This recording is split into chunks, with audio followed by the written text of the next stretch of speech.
حضرت قاسم کی شہادت کا واقعہ۔ آپ خاندان ہاشمی کے ایک مہکتے ہوئے پھول حضرت قاسم جو امام حسن کے بیٹے ہیں، آپ کی عمر ابھی صرف 19 سال تھی۔ آپ کی شادی کا رشتہ امام حسین کی بیٹی سکینہ سے طے ہو چکا تھا۔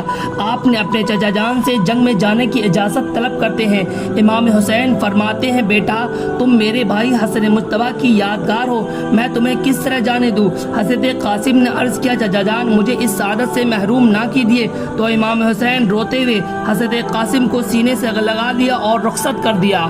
دشمن کا ایک سپاہی بیان کرتا ہے، جب حضرت قاسم میدان جنگ میں آئے تو ایسا معلوم ہوا کہ جیسے چاند کا ٹکڑا سامنے نمودار ہو گیا ہے، اور حضرت قاسم کے جسم میں زرہ بھی نہیں تھی، بلکہ صرف آپ ایک کپڑا پہنے ہوئے شوق شہادت کی جوش میں میدان جنگ میں آ گئے اور یزیدی لشکر کو للکارتے ہوئے کہا، اے دین کے دشمن، میں قاسم بن حسن بن علی ہوں، جسے میرے مقابلے میں بھیجنا ہے بھیجو۔ ابن سعد نے ملک شام کے ایک نامی پہلوان ارزق سے کہا، تم اس کے مقابلے میں جاؤ۔ پہلوان نے کہا، ہرگز نہیں جا سکتا، اس بچے کے مقابلے میں جانا میری توہین ہوگی۔ ابن سعد نے کہا، تم اس کو بچہ نہ سمجھو، یہ حسن کا بیٹا اور فاتح خیبر کا پوتا ہے، اس کے مقابلہ کرنا آسان نہیں ہے۔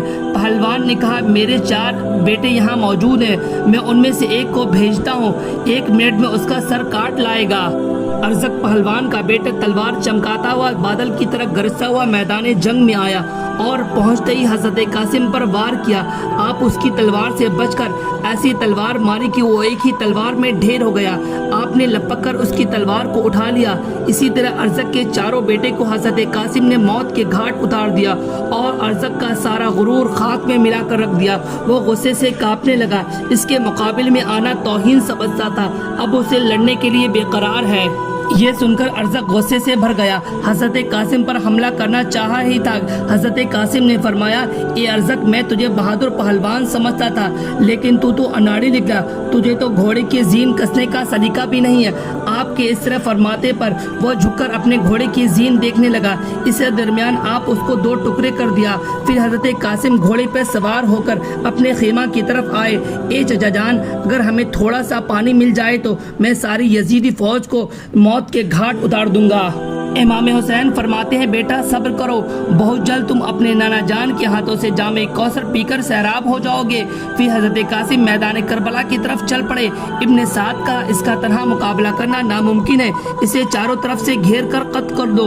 دشمن نے آپ کو چاروں طرف سے گھیر لیا اور جم کر لڑائی ہوئی، آپ کے جسم پر 27 زخم آئے۔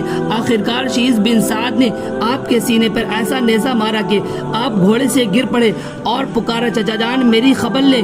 امام حسین اپنے بھتیجے کی آواز سن کر دوڑ پڑے، دیکھا کہ خون سے بھرا ہوا ہے۔ حضرت قاسم کے سر کو گود میں لیا اور چہرے انور سے غبار صاف کیا۔ حضرت قاسم مسکراتے ہوئے اس دنیا سے رخصت ہو گئے۔